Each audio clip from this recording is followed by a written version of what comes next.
Good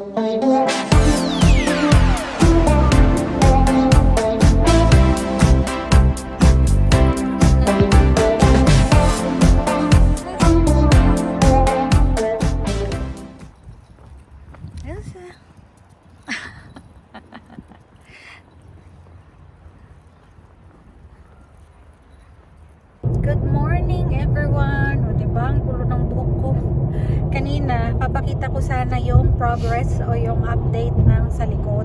Pero as usual, nagmamadali kami dahil isang slot lang na, ano ba yun?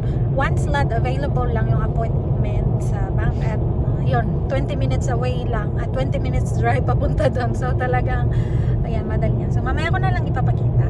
So ngayon, quick errands lang. May ampalaya na tayo. Magluluto ako ng ginisang ampalaya today.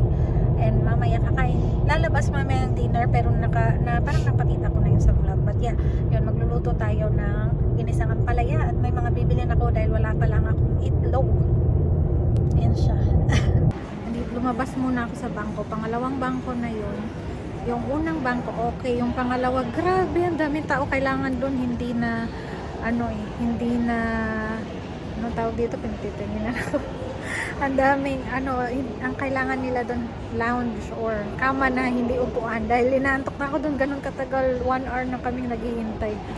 But yeah, bili muna tayo ng sangkap para sa, or ingredients para sa ginisang ampalaya.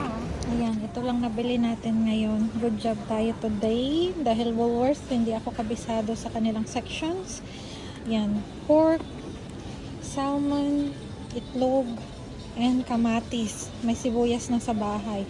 Lagyan ko ng baboy kasi just in case mabudol ko si Ron kumain ng ampalaya. Kasi ayaw niya mapait. Let's go sa go. Ang cute ng coffee shop na yan. Oh. Kaso nagmamadali tayo. So mamaya na lang. Madali pa more.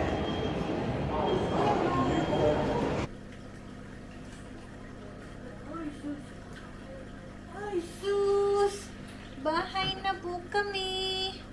Hello po. Ako po yung naiwan. Pumunta talaga siya dito. Gusto niya.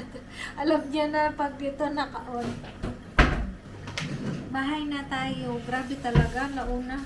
Punta kami doon 11. Doon sa appointment namin. Tapos agad ng 20 minutes sa isang bank. Doon sa isa dahil nagkamali sila. Pangalawang follow-up na namin ngayon daw talaga. Pero of course, hindi pwedeng magalit. Hindi pwedeng magalit. Dapat timpi-timpi dahil as a call center agent sa customer service, I know the feels kahit na kasalanan nila. So yun, ngayon this time daw talagang aayusin na. So sana ayusin na nila. Anyway, ito ang mga nabili natin. Sa Woolworths pala ako pumunta. Hindi ko kabisado. So, meron tayong ayan, smoked salmon dahil ubos na. Ito lang binili ko para, ang tagal na kasi namin doon naghihintay. So, imbes na pumunta ako sa malapit dito, doon na rin sa mall. Dahil nandun na rin kami. Then, itong itlog. Wala tayong itlog na nabili last time. And ampalaya, ito hindi ko to binili. Hindi ko to binili today. Kinuha ko siya sa ref. Ito yung mga sangkap pala at sibuyas galing sa ref. And baboy, medyo madami-dami ha. Ito yung kinuha ko yung may taba dahil magigisa ako. Hindi na ako maglalagay ng mantika. Ito na lang. Titingnan ko kung mabubudol ko si Ron na kumain ng ampalaya. Dahil nga mapait, ayoko naman lagyan ng yung ibabad o kumusin muna daw sa asin kasi mawawala yung pait.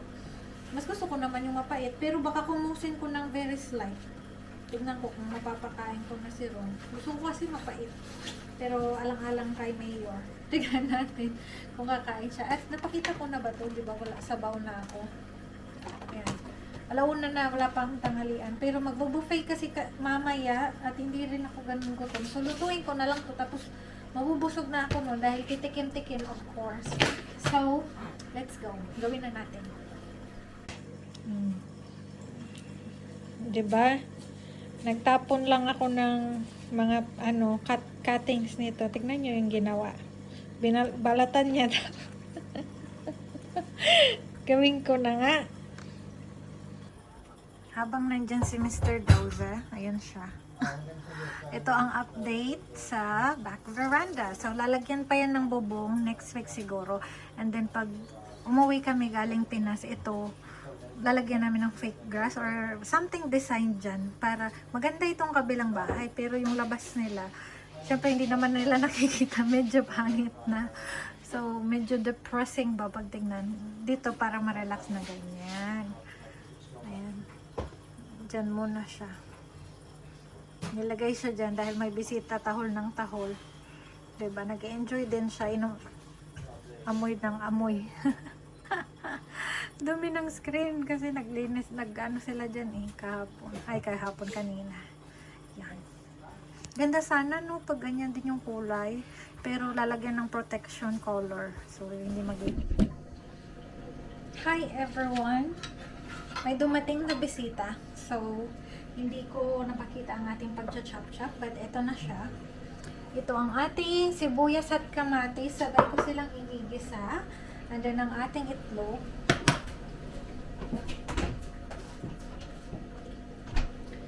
Kulang ng isa. At bago ko i-crack, ipakita ko na rin. Ayan o.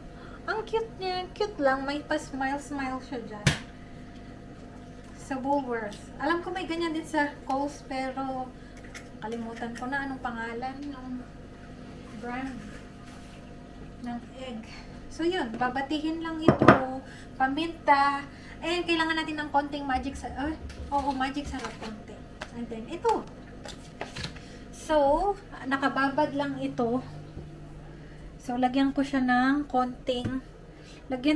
konting asin para mawala ng konti at sana mabudol si Ron. Yan. Tapos, gisa na tayo. Gisa-gisa time. Gisa-gisa. Hindi ko alam paano ko ilalagay yung camera ko. Pero, magluluto tayo. So, parang, yan. Mas importante makita yung niluluto. So, meron lang akong papapakin na dalawang slice ng baboy. Nilagay ko sa air fryer. And then, yung the rest, ito. Uunahin ko siya bago yung sibuyas at kamatis para may konting oil. Kasi di talaga ako naglagay ng kahit na anong oil. Ito lang. So, yan. Hanggang magmantika. Habang pinapangmantika natin ang baboy, dito tayo tingnan. Ayan yung ano nila, oh. Ang laki niya, diba? Super. Hello! Malaki siyang Macau or blue na parrot na malaki. Then may isang green. So, yan. Do you like it, Bob? You like it here? Ayan. Pag ganyan na siya, hindi naman kailangan super brown. Pero pag may nakikita na kayong konting manti-mantika, sana hindi matalsikan ng camera. Ayan, pwede nang ilagay yung ipagsabay na natin dahil gutom na mi. Ayan o. Sibuyas, kamatis, at konting magic sarap.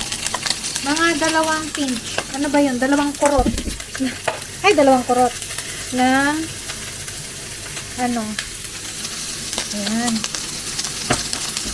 Tapos, hintayin lang natin na medyo lumambot o parang mag-caramelize ang ating sibuyas at kamatis.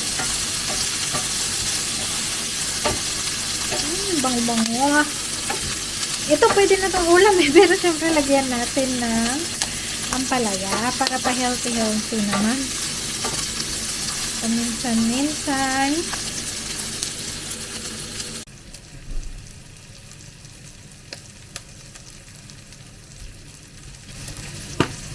Tapos lagyan ng konting paminta.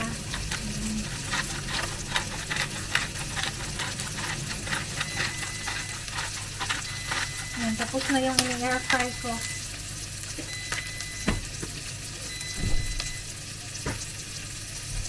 Tignan ko ang ating air fry.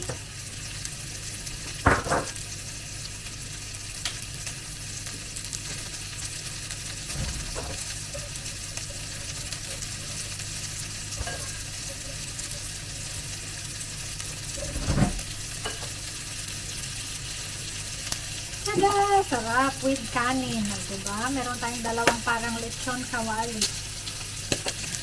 In-air fry ko lang siya for 200 degrees for 15 minutes.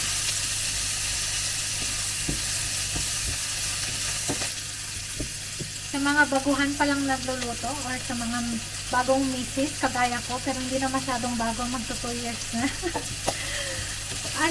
Huwag kayong matakot sa mga talsik-talsik.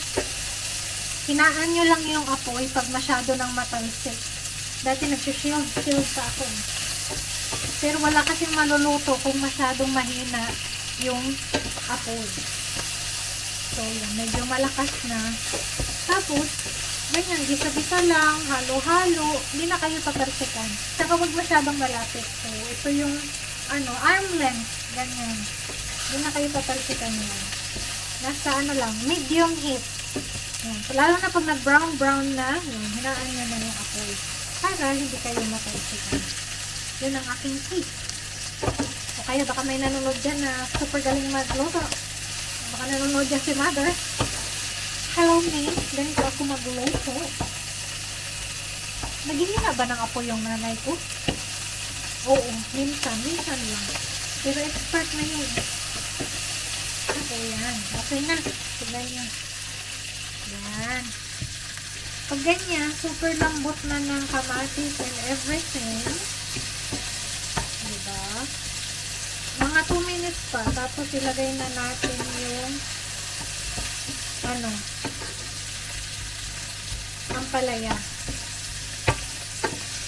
Nagmamadali kasi kanina. So, yung kinuha ko yung mga nakapack na. Ito, cherry tomatoes o tomatoes. Yung pronunciation dito. Pero okay din yung malalaki. Yung sa Pinas. Mura na ba ang kamatis sa Pinas? Alam nyo guys, naabutan ko pa yung time sa Pangasinan yung bata ako. Dahil super daming kamatis. Isang plastic, yung isang balot ng plastic na malaki ha, piso.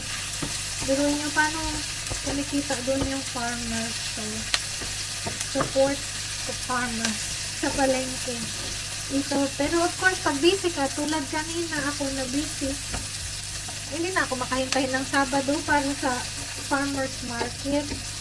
Yung binili na. Pag biglaan, okay din. Kasi galing din naman sa mga farmers yung sa grocery. Pero siyempre, pag direct ka sa farmer, mas kikita sila. Ata. Hindi ko sure, pero ganun. Saka si Ron, mahilig yung support local. Pagkakain kami ng burger, ganyan. Mas na-appreciate ko ngayon na i-support yung surrounding kaysa yung mga big, okay lang kumain sa mga big companies pero kung i-support mo yung local, minsan kasi mas malaki yung serving, mas maganda yung quality, and yun, parang nagkakaroon kayo ng magandang community. Ganun. O diba, ang daldal ko, pwede na natin ilagay yung ampalaya. So, kinumos ko ng konti, pero parang 1 minute lang, hindi ko binabad or anything. Dahil gusto ko talaga mapait. So, bubudulin ko na lang siya kung sana kumain. Ayan.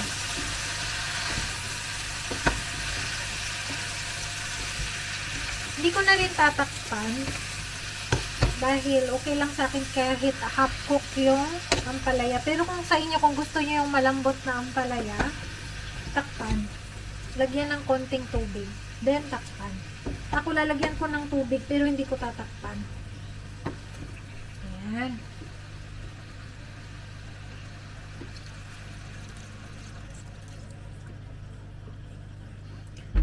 Tapos yung nilagay kong tubig, mga lang yun. Half glass of water. Tapos babalikan ko to pag medyo malambot. Pag pwede nang ilagay yung itlog. Yan lang. Ayan, nagbabalik tayo. Napa-enjoy sa lechon kawali o sa ano ba yung tawag doon? Air fry na baboy. Medyo nalata. But okay lang. Okay lang. Gulay pa rin siya, na wala lang Medyo hindi lang nga yan mag-crunchy. Then, ilagay na natin itong itlog. Ayan, dahan-dahan.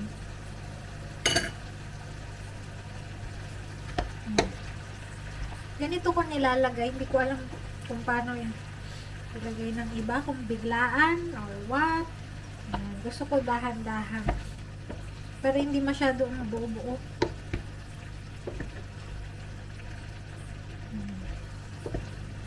Tatlong itlog pala itong i-ano ko ngayon. Dapat dalawa lang.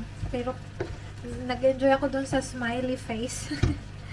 So, nag-add tayo ng may nahulog na sibuyas. Nag-add tayo ng isa pa. Yan. Mga paminta. Ilagay natin. Yan. Tapos, yan. Luto na yan to. Patayin na ang apoy.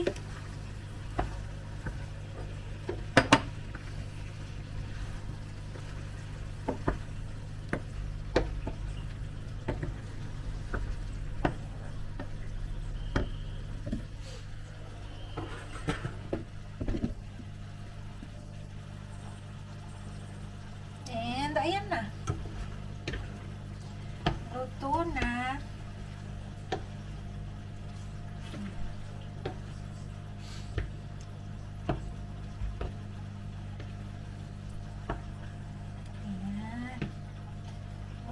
Talaga. Okay. Pakita ko sa inyo.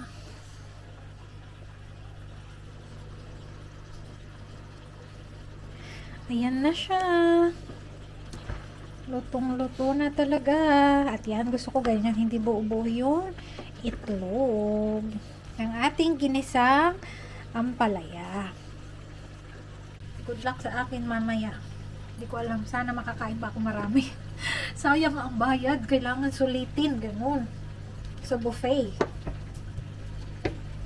Kaya, pero of course, para malaman natin kung okay ba ang ating niluto. Hindi ko siya tinikman during nag-focus ako dun sa in-air fry. So, ayan. Tikman natin now. Oops. Wait, Bob. I'm not feeding them. I'm just showing them.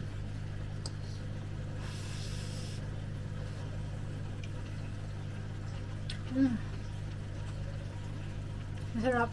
Pero yun nga, nabawasan yung pait. So, yun, kung gusto nyo ng may konti pa rin na pait,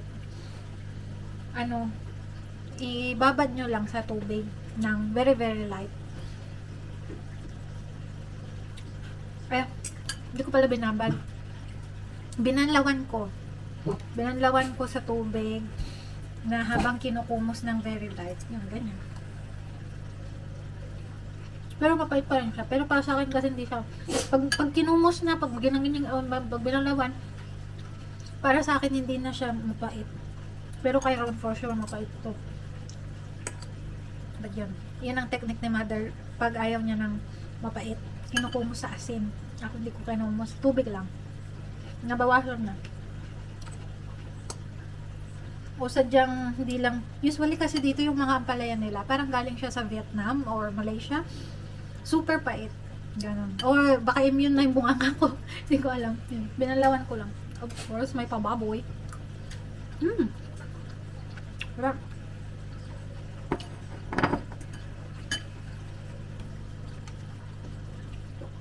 Pag ako lang yung talagang kakain nito, okay na sa akin yung walang baboy, itlog lang. Tapos magic sarap.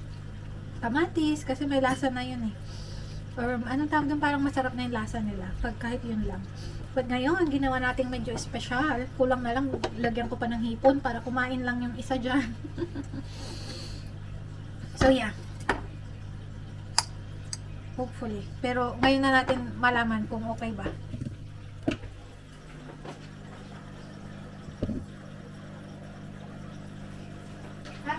It's not that bitter. Sorry. What? Okay. Wait, that it's good for you. Oh, well. Sour? It can't be sour. Yeah, That's bitter, heart. Bitter. Wala akong nilagay na suka. Maasim daw. Maasim ang ampalaya. May ganun ba? But yeah, wala akong nilagay na suka. Yun ang kanyang taste test. Baka mapait, pero nagdududa siya na hindi niya alam. Kasi hindi ganun kapait. Basta may masabi lang siya. Excuse. Pero okay naman daw. Nabudol ko naman. Pati kami. So bukas, ito ang ulam namin. Wala siyang choice. Hindi ko niya papamit pa. Kailangan daw ng gulay, sabi ng doktor. Hindi maggulay kami. Para sa kanya. But, nagsasalad-salad na siya. Which is good. As an Asian wife, alam ko lang na ang palaya is very good for the health. Kaya kailangan niyang kumain na to. Nabubusog na ako. Ang sarap kasi. Nakakainis. Yun lang guys. Sana i-try nyo ito. Hindi kayo magsasisi. At yun lang guys. See you mamaya. Mag-vlog lang ako ng very slight. Dahil napakita ko na yun sa previous video. Ay, previous yun. Basta yung mga nakaraan na video. Yung pumunta kami doon. Kung may bagong food, of course, papakita ko sa inyo. Yun lang. See you later. Time check. 10 past 5. O, 5:10. Ayan. Drive. First Kanika Brown. And, yun, on the way na tayo sa buffet. So, papakita ko na lang yung kinakain ko dahil napakita ko na yung last time. Baka sawa na kayo. At puro kumakain ako yung mga, na-realize ko puro kumakain ako sa mga video. Kaya yun, mga food na lang siguro na nasa plate. And share ko lang, ayan oh, Tommy Hilfiger ang aking jacket. And sa nanay ko pa to guys, hindi pa ako pinapanganak. O diba? And para pa siyang brand new. Ay, tibay din pala ng Tommy, no? Ganda. Why? What's that face? What's with that face, Han? Oh, you could share high flyer. I'm showing it's from mommy. I'm showing it's from mommy long time ago. Kala niya yung brand. Of course, yung brand din, di ba? Para ma-share ko din na yung quality. No, yung quality, okay. The quality was so good. If it's not branded, I will still show it. Like, pakita ko pa din na maganda yung ano. Diba? Ano na to? 30 plus. Yeah, even from Target or Kmart, if we take care properly, of course they will last long. Of course. Okay.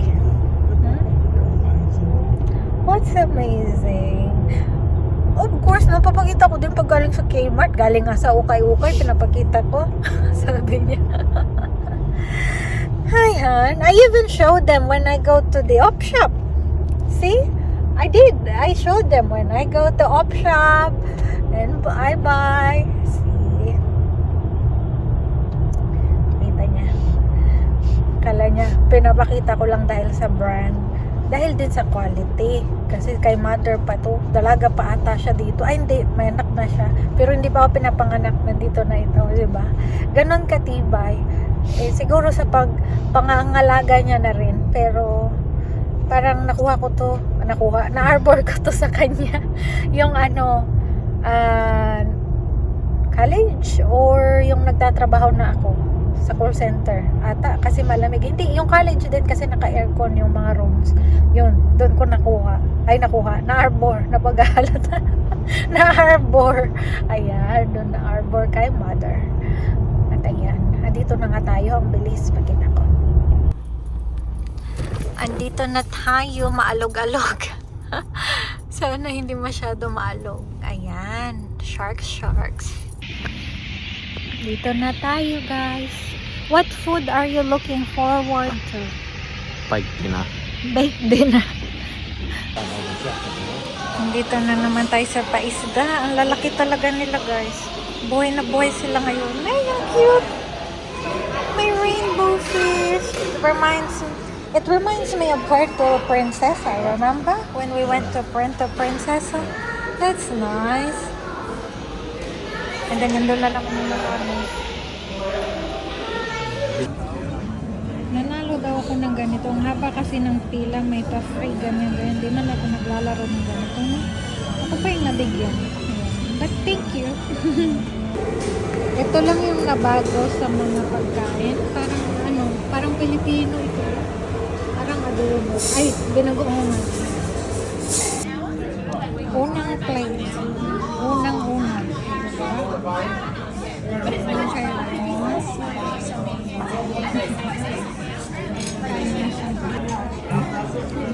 Second plate pala with kagat ng pizza. Masarap to. Garlic and cheese pizza. Sarap. Last plate before dessert. What's that? Sa pudding. Beautiful. Tignan nyo ang dessert niya guys. And Pang then that? bata. Bata talaga ito. That's got a custard. Custard. Meron pa akong last batch tayo. At ito ang final. Ice cream. At yan. This diet food. Tapos na. At ayan, kita nyo naman ang dami kong kinain. Diet who? So, babalik lang yung mga na-lose kong 2 kilos. At yun lang, pauwi lang tayo. And for sure, borlogs kami. Ayaw niya na magpakita kasi antok na rin siya. So, yun lang guys. Sana nag-enjoy kayo sa ating today. Sana nag-enjoy kayo sa ating vlog for today.